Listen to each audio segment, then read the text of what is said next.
Wait करो, अगर blur है तो देखता हूँ। अभी कुछ क्लियर हुआ? कुछ नजदीक आया board? Is it not clear? Okay.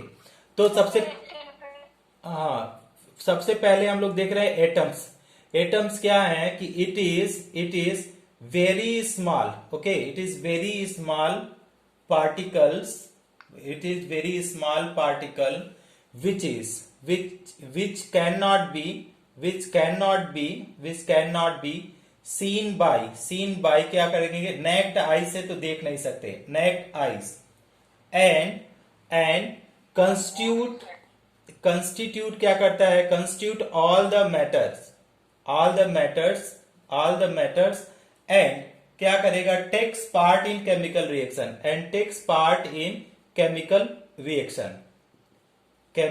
Reaction. थोड़ा सा रुक जाओ, करता हूं कुछ व्यवस्था यार। ओके सर, थोड़ा सा बोर्ड एडजस्ट करिए। हाँ, अभी सही है? दिखाई दे रहा है सबको? हाँ, ओके। तो आपने एटम्स को देखा, तो एटम्स में हम लोग क्या बोल रहे हैं कि it is very small particle. Okay, very small का मतलब ये है, वेरी स्मॉल का मतलब ये क्या है, एक्सट्रीमली स्मॉल है, extremely small particle. It is extremely small particle है। और दूसरा चीज बोला जा रहा है कि it is extremely small particle होने के बाद which can not be seen by necked आई। अगर आप नंगी आंख से अगर इसको देखना चाहने की कोशिश करें तो आप इसको देख नहीं पाएंगे। एटम्स को अगर ऐसे ही देखना चाहें तो you will not be able to see the atoms. और तीसरा चीज, सारे जो मैटर होंगे, कोई भी मैटर आप उठाएंगे वो किससे मिलके बनेगा, छोटे छोटे आपका एटम से मिलकर के बनेगा। समझ में आ रही है बात? ठीक। अब क्या बोलेंगे, यही जो किसी भी मैटर का जो एटम होगा, किसी भी मैटर का, वही क्या करेगा, आपका केमिकल रिएक्शन में पार्ट करेगा। तो ये मान लीजिए मैटर है, तो बोला जाएगा अगर मैटर है तो ये किससे मिलकर के बना है, ये एटम से मिलकर बना गया है। दूसरा चीज क्या बोलेंगे, वेरी स्मॉल है। और तीसरा चीज अगर बोलेंगे तो इट टेक्स, यही बात है, एटम ही क्या करेगा कि मैटर का जो एटम होगा, एटम, तो एटम ही क्या करेगा, atoms take part in the chemical reaction. तो ये तो एकदम वेरी सिंपल सा टॉपिक है, वेरी सिंपल है कि आप लोगों से कोई एटम्स का डेफिनेशन, जनरली होता क्या है ना कि हम लोग जानते तो सब कुछ है, लेकिन किसी ने पूछा तो कुछ भी मुंह से निकलता नहीं है, आवाज ही नहीं निकलती है, क्योंकि आते हुए भी हम लोग के पास डिफाइंड डेफिनेशन नहीं होता है, तो सब चीज जानते हुए भी कुछ आंसर नहीं कर पाते हैं। बात समझ में आ रही है? तो हम लोग एटम्स का छोटे छोटे एकदम अपने लैंग्वेज में कुछ भी लिख दो, कुछ भी बोलो कि एटम्स वेरी स्मॉलेस्ट पार्टिकल है, फिर बोलिए कि सारे जो मेटल्स होंगे वो एटम से मिलकर के बने होते हैं, सारे मॉलिक्यूल होते हैं एटम से मिलकर के बने होते हैं। इतना छोटा है कि can't be seen by naked eyes. किसी ने देखा है क्या एटम को सीन बाय नेक्ड आइज? किसी ने देखा है? साहिल देखा है क्या? साहिल, एटम को देखा है क्या? क्या क्या क्या?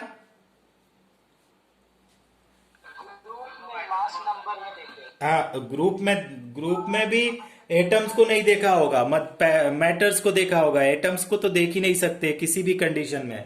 चलो अब क्या क्या, हाँ माइक्रोस्कोप से देख सकते हैं, हाई माइक्रोस्कोप से। ठीक है, अब इसको इरेज करते हैं, इरेज कर दिया। तो अब हम लोग सबसे पहला क्या करते हैं कि जब हम लोग का ये जब एक मॉडल दिया गया था, ठीक है, वो कौन सा मॉडल दिया गया था, जब तक इलेक्ट्रॉन प्रोटॉन न्यूट्रॉन की डिस्कवरी नहीं किया गया था। तो एक मॉडल पढ़ते हैं कि मॉडल बिफोर, हम पहले ही बता दे रहे हैं, model before discovery of electron, proton, neutron, और क्या बोलेंगे, आइसोटोप्स एंड आइसोबार। एक कप के आइसोबार, एक कप का मॉडल, एक मॉडल दिया गया था, और एक कप मॉडल दिया गया था कि जब इन चीजों की डिस्कवरी नहीं हुई थी। और इस मॉडल का जब नाम दिया गया, क्या मॉडल था, इसको बोलते हैं डाल्टन्स एटॉमिक थियरी। डाल्टन्स क्या बोलते हैं, atomic theory, Dalton's atomic theory. ठीक, आप लोगों को पता होगा कि डाल्टन एटॉमिक थियरी के बारे में थोड़ा बहुत आप लोगों को जानकारी भी हो सकता है कि डाल्टन्स के बारे में 9th में आप लोगों ने पढ़ा ही होगा।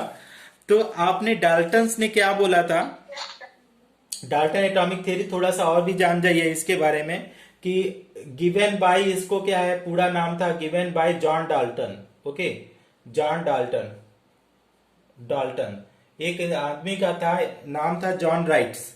जॉन राइट का क्या था, इंडियन टीम का कोच था। कब, सौरव गांगुली की कप्तानी में। आप लोगों को नहीं पता होगा तो जॉन, देखिए जॉन क्या है, सरनेम है जॉन डाल्टन।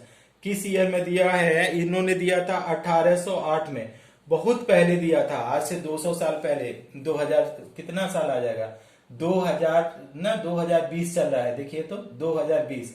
अब 1808 को इसको माइनस करिए तो यहाँ पे 2 आ गया, हाँ 2 आ गया 1, और यहाँ पे कितना आ जाएगा, और यहाँ पे आएगा 2।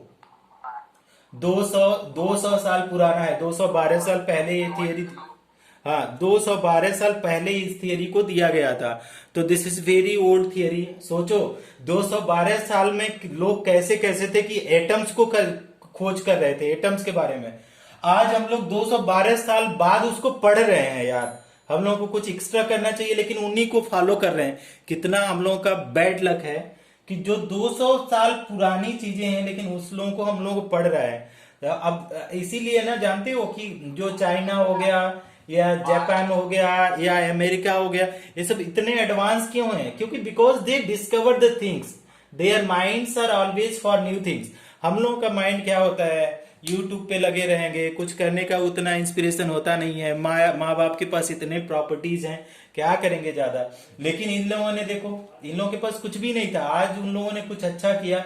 आज हम लोग उसके नाम के ऊपर हम लोग क्या पढ़ रहे हैं कि पूरा दुनिया का हर स्टूडेंट पढ़ता है कि डाल्टन एटॉमिक मॉडल। अगर ये सब मॉडल को न पढ़े तो कभी, मतलब इन लोगों ने डिस्कवर नहीं किया होता, कुछ बात नहीं हुआ था, तो electron, proton, neutron, isotope, isobar का तो कल्पना ही नहीं किया जा सकता है ना।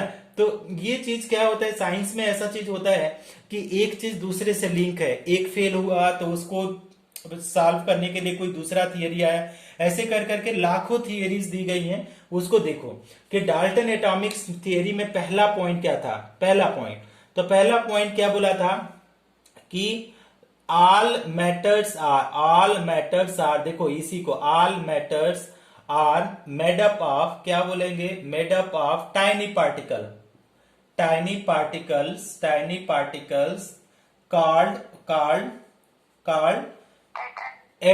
called atoms, which is fundamental particle,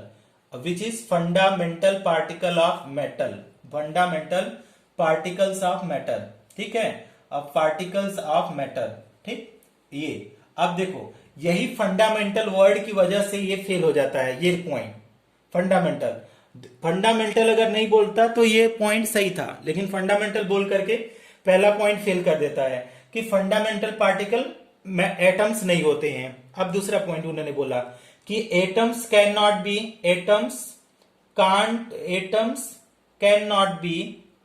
B divided. Atoms क्या है, डिवाइडेड नहीं होगा, दैट इज एटम्स इज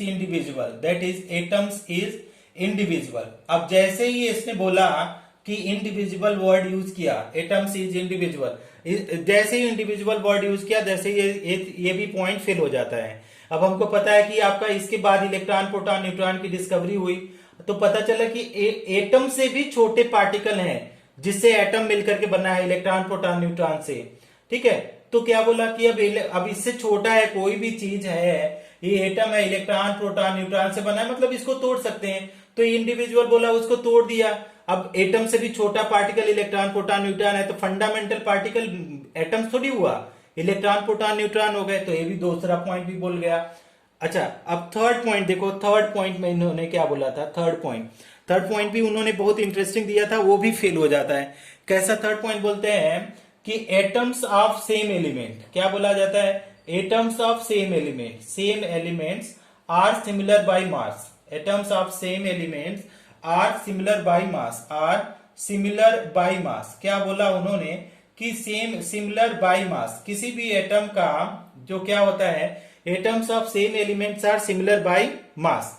तो उन्होंने क्या बोला कि कोई भी एटम्स जो होगा, मान लो हमने एक एग्जांपल लिया, हाइड्रोजन लिया, हाइड्रोजन, ये भी पॉइंट अभी फेल हो जाता है, पहले ऐसे समझो, ये फेल हो जाता है। फोर्थ पॉइंट उन्होंने क्या बोला कि एटम्स ऑफ डिफरेंट एलिमेंट, उन्होंने क्या बोला कि एटम्स ऑफ जो डिफरेंट एलिमेंट होंगे, डिफरेंट एलिमेंट्स ये क्या हो जाएंगे, are differ by mass,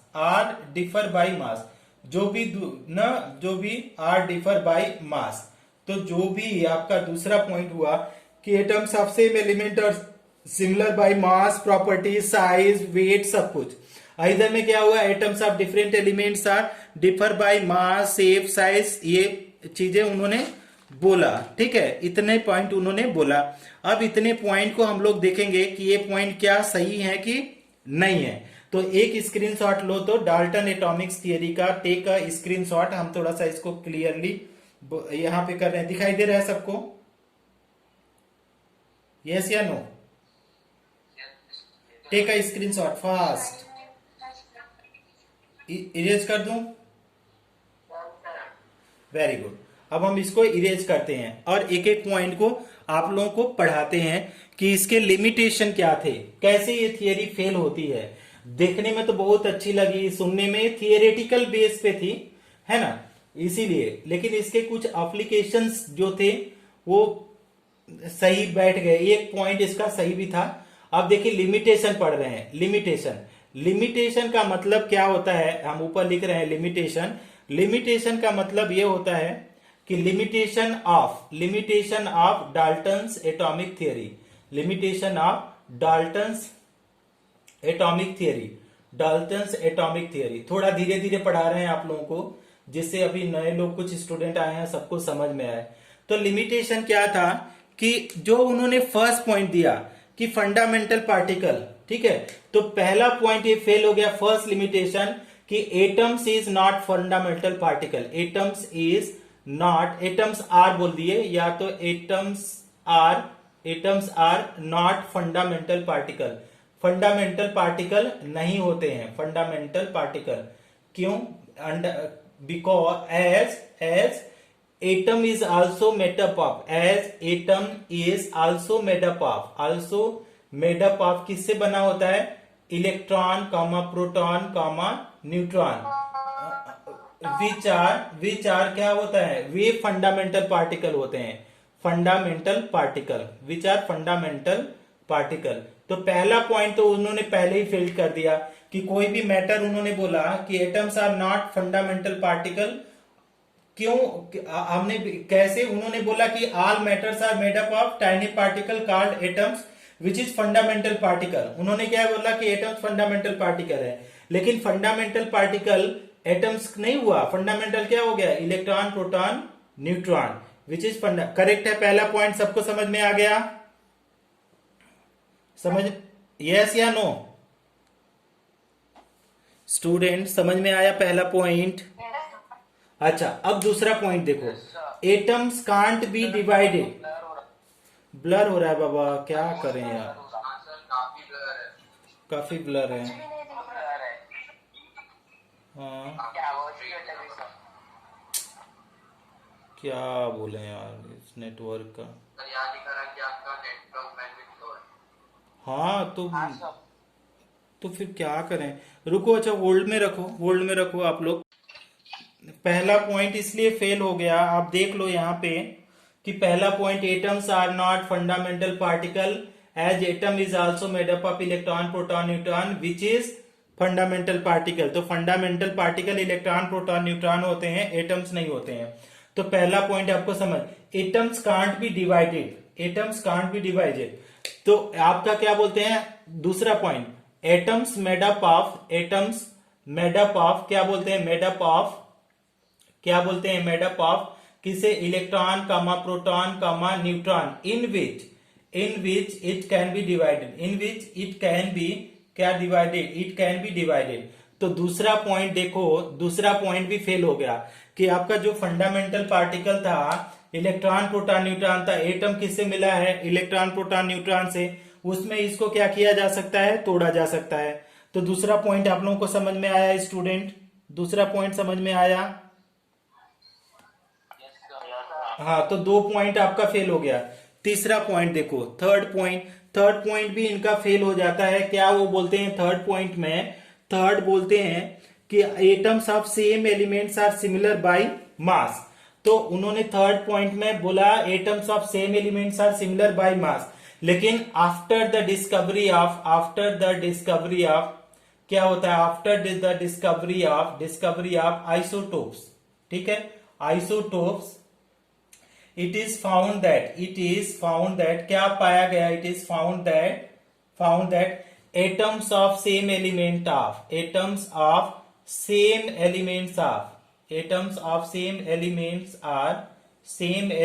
are क्या हो जाएगा? similar by mass। तो क्या हो जाएगा? मास से वो क्या हो जाएंगे? No different by mass. Similar by तो मास तो बोल ही कर रहे हैं वो, लेकिन क्या होता है? वो क्या होता है? डिफरेंट होता है। फॉर एग्जाम्पल, अगर हाइड्रोजन को लिया तो 1H1 हुआ, दूसरा क्या हो जाता है? 1H2, और तीसरा क्या हो जाता है? 1H3। तो ये देखो, हाइड्रोजन के ये एटम्स हैं, ये सारे एटम किसके हैं? हाइड्रोजन के हैं। कंफर्म है हाइड्रोजन के। तो सबका तो देखो हाइड्रोजन का एटम्स है, लेकिन उसका मास देखो तो मास क्या है? एक का मास 1 2 3, ठीक है। मास क्या हो जा रहा है? टेम्स। उन्होंने क्या बताया? Atoms of same elements are similar by mass, लेकिन यहाँ पे मास क्या हो जा रहा है? डिफरेंट। एटम्स ऑफ तो after discovery of isotopes it is found that atoms of same elements are differ by mass. तो ये भी पॉइंट फेल हुआ। सबको समझ में आ रहा है थर्ड पॉइंट? कि फिर से समझाऊं? कि फिर से समझाने की जरूरत है थर्ड? हाँ, समझ गया ना? तो उन्होंने बोला कि सारे एटम्स क्या हो जाएंगे? सेम एलिमेंट के एटम्स का एक और एग्जांपल के थ्रू आप लोगों को समझाते हैं। दूसरा एग्जांपल लो, कार्बन का हम लोग पढ़ रहे थे ना, आइसोटोप जब पढ़ रहे थे कार्बन का या क्लोरीन का हम लोगों ने पढ़ा था। तो क्लोरीन का हम लोगों ने पढ़ा था, क्लोरीन का 17 एटॉमिक नंबर होता है। एक का एटॉमिक मास 30 होता है, 35, और एक का मास होता है 35.5। ओके, तो देखो यहाँ पे क्या हो गया? हाँ, मास देखो क्या हो रहा है? मास चेंज हो रहा है। तो इन्होंने बोला atoms of same element are similar by mass, लेकिन ये क्या हुआ है? मास डिफरेंट भी हो सकता है। तो थर्ड पॉइंट भी फेल हो गया। अच्छा, फोर्थ पॉइंट देखो, तो फोर्थ पॉइंट में क्या बोला जा रहा है कि atoms of different element are differ by mass, लेकिन ऐसा नहीं होता है कि सारे केस में पॉसिबल नहीं है। कि ऐसा भी हो सकता है कि एटम्स ऑफ ना, आफ्टर हम दूसरे हिसाब से लिख रहे हैं, आफ्टर द डिस्कवरी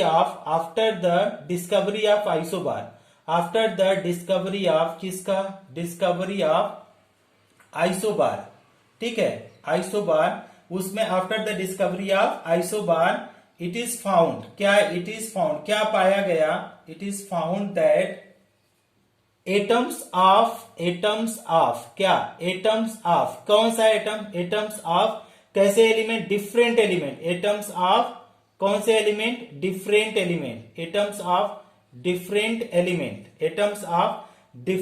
एलिमेंट्स क्या हो सकते हैं? Different elements can be same by mass. ऐसा भी हो सकता है कि डिफरेंट एलिमेंट्स के जो एटम्स होंगे उनका मास आपका कैसा हो सकता है? उनका मास भी सेम हो सकता है। फॉर एग्जाम्पल, हम लोगों ने देखा था आर्गन का एटॉमिक मास कितना होता है? 40, और एटॉमिक नंबर 18। अगर पोटेशियम का भी देखा तो ये भी इसका आइसोटोप 40 होता है, एटॉमिक नंबर 19। अगर हम लोग कैल्शियम का देखें, इसका भी 40 होता है और इसका एटॉमिक नंबर 20। तो अगर हम लोग देखें इस पॉइंट को, उन्होंने बोला कि अगर डिफरेंट एलिमेंट का एटम है, ये आर्गन का, एक पोटेशियम का, कैल्शियम का, तो उन्होंने बोला कि मास भी डिफरेंट होना चाहिए, लेकिन यहाँ पे मास क्या हो रहा है? सेम हो रहा है। तो ये भी उनके सारे पॉइंट क्या हो गए?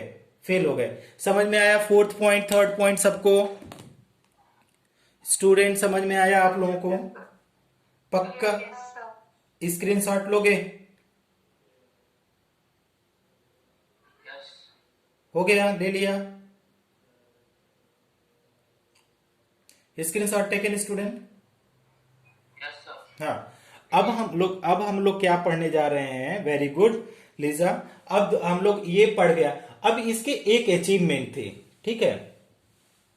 इसका जो एक अचीवमेंट था इस थियरी का, कि ये थियरी क्या बोला जाता है कि अब एटम्स को उन्होंने क्या बोला कि एटम्स को डिस्ट्रॉय, एक और पॉइंट था इसमें कि हम लोग डाल्टन्स का बात करेंगे, achievement achievement of Dalton's atomic theory, achievement of Dalton's atomic theory, achievement of Dalton's atomic theory, Dalton's atomic theory, ठीक। तो क्या अचीवमेंट था उसको मैं यहां पे लिखता हूं, ध्यान से समझिएगा।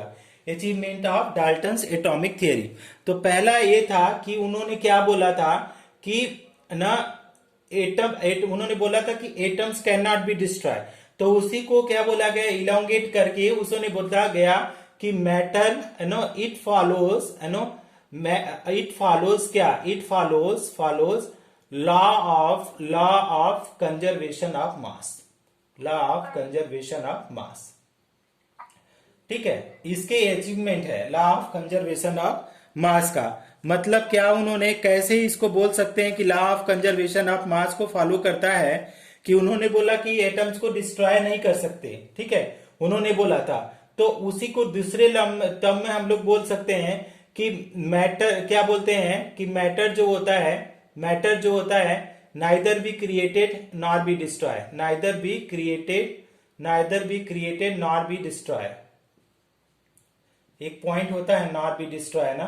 तो इसी से बोला गया है कि जो लॉ ऑफ कंजर्वेशन ऑफ मास जो आया है वो कहां से आया है, किससे आया है, कि आपका डाल्टन एटॉमिक्स थियरी से आया है। कि डाल्टन ने जब बोला कि आप लोग जब इसको एटम्स को नहीं डिस्ट्रॉय कर सकते हैं तो जो भी आपका क्या होता है कि जो भी आपका मास होगा वो क्या हो जाएगा, कांस्टेंट हो जाएगा। जो हम लोग बोल रहे थे कि मास ऑफ रिएक्टेंट हम लोग पढ़ रहे थे इस साइड में, mass of reactant equal to क्या हो रहा था, equal to mass of product. वो एक्चुअली मास ऑफ प्रोडक्ट कहां से दिया गया है, वो दिया गया है डाल्टन एटॉमिक्स थियरी से। समझ में आया आप लोगों को,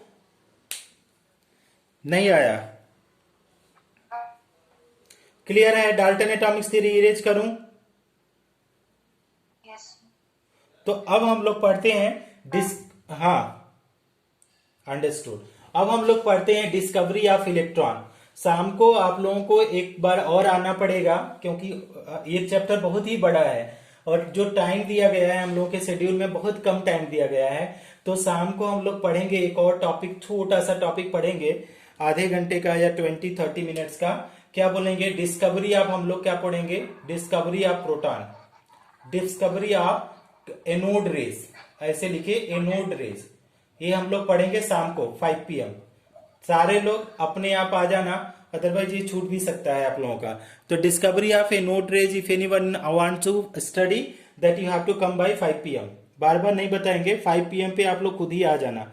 अब हम लोग क्या पढ़ने जा रहे हैं, डिस्कवरी ऑफ, क्या लिख रहे हैं, डिस्कवरी ऑफ न cathode rays, discovery of cathode rays, discovery of हम लोग क्या बोलेंगे, cathode rays, discovery of cathode rays, bracket में discovery of electron, discovery of electron, ठीक, डिस्कवरी ऑफ इलेक्ट्रॉन। तो या तो बोलिए कि डिस्कवरी ऑफ कैथोड रेज या discovery of electron, that is both are almost same thing.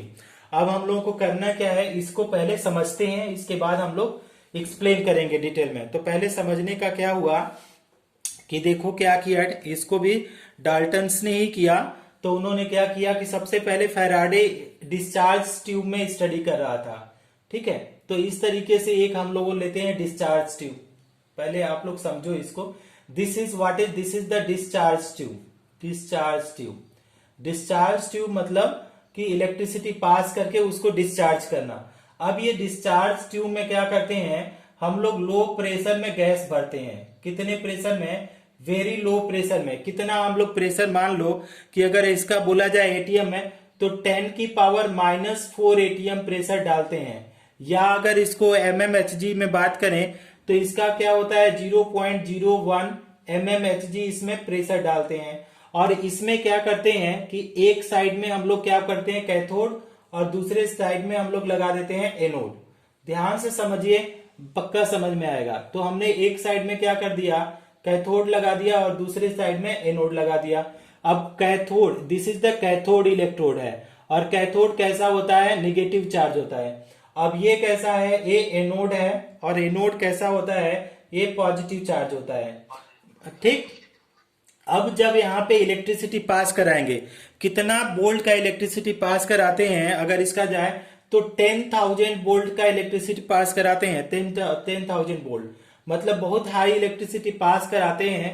तो ये बोला जाता है कि आपका इनविजिबल रेज यहां से निकलना चालू होती हैं। कहां से, कैथोड रेज से इनविजिबल रेज निकलना चाहती हैं, जो दिखाई तो नहीं पड़ती हैं, लेकिन वो क्या करती हैं, अपने रास्ते में वो चमक पैदा करते हुए चलती हैं। अगर इसमें कुछ जैसे आपका फ्लोरिसेंट या फास्फोरिसेंट जो मटेरियल होते हैं, अगर इनके रास्ते में पड़ते हैं तो वो चमक पैदा करते हुए चलती हैं। अब ये जो रेज है ये कहां से निकल रही हैं, ये कहां से निकल रही हैं, कोई बताएगा किस इलेक्ट्रोड से निकल रही हैं, कैथोड या एनोड से? कैथोड। तो since it is coming out from the cathode, तो इन सारे रेज को क्या बोला जाता है, कैथोड रेज। ये कैसा बोला जाता है, कैथोड रेज। अच्छा बताओ, अगर कैथोड से निकला जा रहा है तो कैथोड का नेचर कैसा है, पॉजिटिव या निगेटिव, कैसा नेचर है, नेगेटिव। तो ये इसी से मिलके बना होगा ना, यहां से कोई चीज निकल रहा है, तो कैथोड रेज का बताओ, अगर यहां से निकल रही है तो कैथोड रेज कैसा होगा, पॉजिटिव या निगेटिव, नेगेटिव। तो कैथोड रेज दैट इज, और बोलते इसी को बोलते हैं निगेटिव चार्ज, ये आर बोलते हैं। ये कैसा चार्ज होगा कैथोड रेज, ये कैसा होगा, निगेटिव चार्ज। अब हमारे पास ये है दूसरा पॉइंट, हम ऐसे बता देते हैं पहले समझने के लिए। जब एक रेज को पढ़ा, एक रेज को निकाला गया, ये जो रेज है कैथोड रेज, उसको एक रेज को देखा गया, तो बाद में जो पता चला कि ये जो रेज निकल रही है स्ट्रेट लाइन में, ये छोटे छोटे पार्टिकल से ये भी मिल करके बनी है ये रेज, और ये जो पार्टिकल से मिल करके बनी है that is this particle are known as what, electrons. समझ में आई बात? ठीक, तो अब इसके बारे में थोड़ा सा डिटेलिंग हम लोग करेंगे कैथोड रेज के बारे में, कि कैसे कैसे इसके बारे में हम लोग डिटेल में स्टडी कर सकते हैं कैथोड रेज के बारे में। तो हम एक स्क्रीनशॉट आप लोग लो, तो अब इसको हम थोड़ा सा इरेज करें। If you will take the screenshot, taken हाँ, तो हम थोड़ा सा और समझा देते हैं कि एक डिस्चार्ज ट्यूब लिया, डिस्चार्ज ट्यूब में 2 इलेक्ट्रोड लिया, एनोड एंड कैथोड। अब देखो, एनोड कैथोड लिया, हाई वोल्टेज लो प्रेशर पे पास कराया, तो इनविजिबल रेज निकल रही हैं, कहां से, कैथोड से, जो एनोड की तरफ जा रही हैं। और सिंस ये कैथोड इलेक्ट्रोड से निकल रही हैं, तो ये इसका चार्ज भी निगेटिव चार्ज है। ठीक, तो अब हम लोग इसका देखेंगे प्रॉपर्टीज। ठीक, प्रॉपर्टीज देखो कैथोड रेज का प्रॉपर्टीज क्या है। तो फर्स्ट थिंग है प्रॉपर्टीज ऑफ कैथोड रेज। इसके क्वेश्चन पूछे जाते हैं प्रॉपर्टीज ऑफ कैथोड रेज पे, तो इसको ध्यान से पढ़ेंगे, प्रॉपर्टीज ऑफ कैथोड रेज। तो फर्स्ट प्रॉपर्टीज क्या है, कि फर्स्ट प्रॉपर्टी जो वेरी इंपॉर्टेंट है, it is a negatively charge, it is a negatively charge, negatively charge एक ऐसा है negatively charge which comes from कहां से, comes from cathode। ठीक है, कहां से निकलेगी, कैथोड, एंड ट्रेवल टूवर्ड्स कहां, किधर चलेगी, ट्रेवल टूवर्ड्स, किधर, किस इलेक्ट्रोड की तरफ जाएगी, एनोड। एनोड कैसा है, पॉजिटिव चार्ज। ये तो फर्स्ट पॉइंट हो गया। सेकेंड पॉइंट अगर लिखा जाए तो आपका जो कैथोड रेज है, cathode raise, it travels on straight line, it travels, ये क्या हो जाएगा, इट ट्रेवल्स ऑन, कैसे होगा, स्ट्रेट लाइन। ये कैसा चलेगा, हमेशा ये कैसा चलेगा, straight line, in the straight line, in the क्या हो जाएगा, इन द अब्सेंस ऑफ, किसके अब्सेंस में, स्ट्रेट लाइन में चलेगा, in the absence of electric and magnetic field. अगर हमारे पास इलेक्ट्रिक एंड मैग्नेटिक फील्ड नहीं है तो ये कैसा लाइन में चलेगा, कि स्ट्रेट लाइन में चलेगा। थर्ड पॉइंट इसका, अगर थर्ड पॉइंट आप लोग जानना चाहें तो थर्ड पॉइंट ये बोला जाता है कि it is also made up of, it is also made up of क्या है, स्मॉल ना small tiny particle, okay, particle, okay, small tiny negatively charge particle, charge particle, उसको क्या बोलेंगे? नोन एज क्या? नोन एज, उसको क्या बोलेंगे? नोन एज, कोई बोलेगा नोन एज क्या बोलेंगे? Known as electron. Very good. तो it is also made up of small tiny negatively charge particle, known as हम लोग क्या बोल सकते हैं? Known as electron.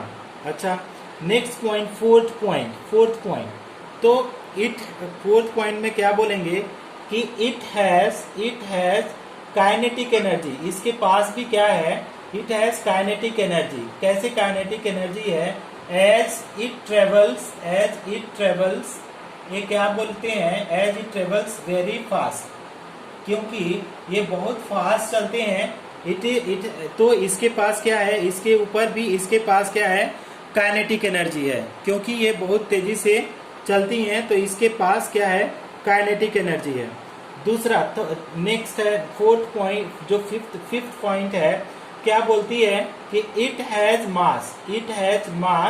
मास है, एज इट रोटेट। कैसे करते हैं?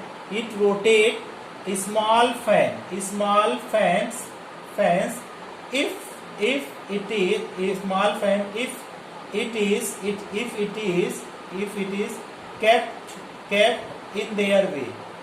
is kept in their way, अगर उनके रास्ते में अगर हम लोग क्या करेंगे? स्मॉल फैंस रख दें, तो वो भी क्या करेगा? वो किस में? वो रोटेट कर देगा। मतलब उसमें काइनेटिक एनर्जी के साथ साथ उसमें कौन सा एनर्जी है? आपका मास भी है। अच्छा, इसमें देखो, इसको समझो क्या क्या मतलब कर रहा है कि हमारे पास तो इस तरीके से इलेक्ट्रोड हो गया, थोड़ा नीचे ज्यादा हो जा रहा है, जगह का कमी है, तो हम थोड़ा सा नीचे ही समझा रहे हैं। तो हुआ क्या है, देखो कि अगर हमने यहाँ पे क्या कर दिया? एक रोटेटिंग फैन लगा दिया इस तरीके से, एक रोटेटिंग हमने क्या लगा दिया? फैन लगा दिया इस तरीके से। तो जब इधर से रेज आएंगी, तो ये क्या करेंगी? इस व्हील को क्या करेंगी? इस व्हील को राइट डायरेक्शन में रोटेट कर देंगी। इस व्हील को राइट डायरेक्शन में क्या करेंगी? रोटेट कर देंगी। मतलब इसमें क्या है कि इसमें मास प्लस क्या है? मास प्लस काइनेटिक एनर्जी है। जो भी आपका जो कैथोड रेज है, उसमें क्या है? मास प्लस काइनेटिक एनर्जी है। समझ में आ गया सबको? ये वाला पॉइंट, लास्ट वाला, it has mass as it rotate the small fans if it is kept in their way। समझ में आ गया ये फिफ्थ पॉइंट स्टूडेंट? सबको समझ में आ गया फिफ्थ पॉइंट? अच्छा, इरेज कर दूं इसको? अच्छा, ठीक।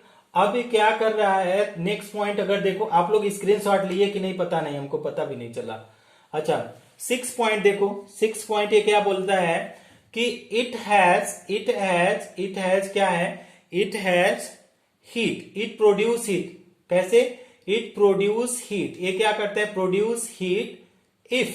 If how? As it produce heat as if metal is kept on the way, if metal is kept on their way, if metal is kept on their way, if metal is kept on their ways, तो क्या हुआ? which become hot, तो क्या हो जाएगा? वो hot बन जाएगा। कैसे?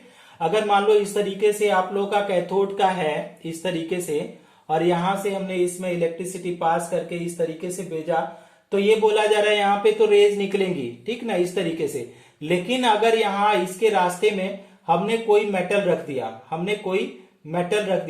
तो ये क्या करेगा? अगर हमने मेटल रख दिया, तो ये क्या करेगा कि मेटल रखने से इसमें क्या हो गया कि ये बन जाएगा, हॉट हो जाएगा। हॉट मतलब क्या है कि ये अगर स्ट्राइक करके हीट प्रोड्यूस कर सकती है। समझ में आया बात? समझ में आ रही है बात सबको? समझ? हाँ। अच्छा, दूसरा पॉइंट, एक और पॉइंट है कि काइनेटिक एनर्जी को दूसरे टर्म में भी पढ़ा जाता है। किस फॉर्म में पढ़ा जाता है कि अगर इसमें वेरी स्मॉल थीन, अगर कोई आप मेटल लेते हैं, बहुत पतली मेटल लेते हैं, इसी में हम इसी डायग्राम में समझा रहे हैं। अगर बहुत पतली अगर मेटल लेते हैं तो ये क्या कर देगा, इस तरीके से समझिए, इस तरीके से उस मेटल को पेनिट्रेट कर देगा, पेनिट्रेट। तो उसका ना 6 पॉइंट है, 6 point, it has penetration power, it has penetration power. मतलब क्या है कि ये क्या पड़ेगा, पेनिट्रेशन पावर कैसे आप बोल सकते हैं, penetration power as it create, as it create क्या करते हैं, एज इट क्रिएट होल्स ना, holes in the plate, in the thin plate. अगर वेरी थीन प्लेट है तो उसमें क्या कर सकता है कि ये होल क्रिएट कर सकता है पेनिट्रेशन की वजह से। समझ में आ रही है आप लोगों को बात, ये वाला पॉइंट? अच्छा, तो मतलब क्या है कि इसके ऊपर पेनिट्रेट करे, मतलब that means that is it has high kinetic energy, that is it has it, that is it has high kinetic energy, high kinetic energy. कैसे बोल सकते हैं कि जब ये इतना तेजी से आ रही है कि मेटल को पेनिट्रेट कर रही, मतलब उसके अंदर काइनेटिक एनर्जी क्या है, बहुत ज्यादा है। बात समझ में आ गई? बोलो भाई, यस नो कुछ तो बोलो यार। हाँ, मुझे पता ही नहीं चलता यार, लाइव क्लास थोड़ी है ये, तो ऑनलाइन क्लास में कुछ पता चलता है। ओके, नेक्स्ट है। अच्छा, एक आप लोगों से हम जानना चाहते हैं इस वाले पॉइंट को, आप लोग खुद से एक्सप्लेन करो कि it moves towards, it moves towards, किस पोल की तरफ ये मूव्स करेगा। अगर आपसे बोला जाए कि अगर मैग्नेट इसके रास्ते में मिल, एनोड, अच्छा वेरी गुड, एनोड तो बहुत अच्छा बता दिया, बहुत थैंक यू सो मच। लेकिन अगर इसको बोला जाए कि अगर मैग्नेट रख दिया, अच्छा दूसरे हिसाब में समझो, you will be able to answer. थोड़ा सा इसको दूसरे हिसाब से समझो, कैसे हम इसको समझा रहे हैं कि अगर आपके पास क्या है, यही है, और इसके रास्ते में हमने क्या कर दिया कि यहां पे हमने मैग्नेट लगा दिया, मैग्नेट, ठीक, और एक में नॉर्थ साइड, नॉर्थ पोल है, एक में साउथ पोल, और यहां पे आपका कैथोड रेज इधर से निकलेंगी, ठीक है, इधर से कैथोड रेज निकलेंगी, ठीक है, इलेक्ट्रोड से ए जुड़ा हुआ है। तो अगर आपसे पूछा जाए कि कौन सा पोल आपका पॉजिटिव चार्ज होता है, साउथ या नॉर्थ? नॉर्थ मतलब क्या होता है, नेगेटिव, ये नेगेटिव। साउथ मतलब ये कैसा होता है, पॉजिटिव। तो बताओ ये रेज नेगेटिव है, हाँ, तो साउथ, सुपर सुपर, क्योंकि आपको पता है कि लाइक चार्ज क्या होता है, रिपेल करता है, अनलाइक चार्ज अट्रैक्ट करता है। तो ये किधर अट्रैक्ट हो जाएंगी, साउथ पोल की तरफ। तो ये क्या है, इट मूव्स टूवर्ड्स, या ऐसे बोलेंगे इट डिफ्लेक्टेड, बेटर वर्ड है, इट डिफ्लेक्टेड। क्या होता है, इट डिफ्लेक्टेड टूवर्ड्स, किधर डिफ्लेक्ट करेगा, towards south pole, south pole of magnet. समझ में आ गया, मैग्नेट। दैट मीन्स, इससे क्या पता पड़ता है, that means cathode rays, that means cathode rays क्या बना है, cathode rays made up of, किससे मेड अप बना है, कैसा चार्ज है कैथोड रेज पे, हाँ, made up of negative charge particle, negative charge, made up of negative charge particle, negative charge particles, that is what, electron या proton, that is super, that is electron से मिलके बना है, ठीक। एक और लास्ट पॉइंट इसका देखिए आप लोग अच्छे से, हो सकता है आप लोगों को ये भी पॉइंट समझ में आएगा कि हमने क्या किया, सिमिलर एक्सपेरिमेंट किया, और डिफ्लेक्शन हम लोग पढ़ रहे हैं इलेक्ट्रिसिटी के, तो मैग्नेट के डिफ्लेक्शन तो आप लोगों ने बता दिया। सपोज करो इस तरीके से एक और हमने लिया, और उसमें क्या किया कि इलेक्ट्रिसिटी किया, इलेक्ट्रिसिटी। अब इलेक्ट्रिसिटी का यहाँ पे हमने इलेक्ट्रिसिटी रखा इस तरीके से जोड़ करके, और यहाँ पे भी हमने इलेक्ट्रिसिटी रखा जोड़ करके। तो एक क्या था, ये वाला जो इलेक्ट्रिसिटी का जो तो पॉजिटिव पोल था, पॉजिटिव, अब ये वाला क्या है, नेगेटिव पोल।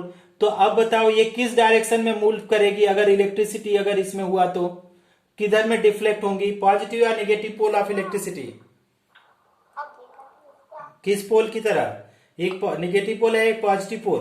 तो ये रेज जो आ रही हैं किस पोल की तरफ मूव करेंगी, डिफ्लेक्ट होंगी, पॉजिटिव पोल।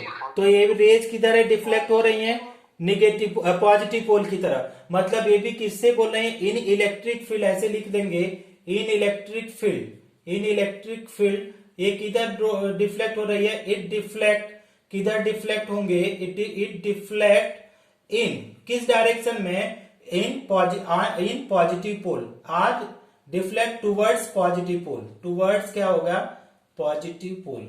समझ में आ गया,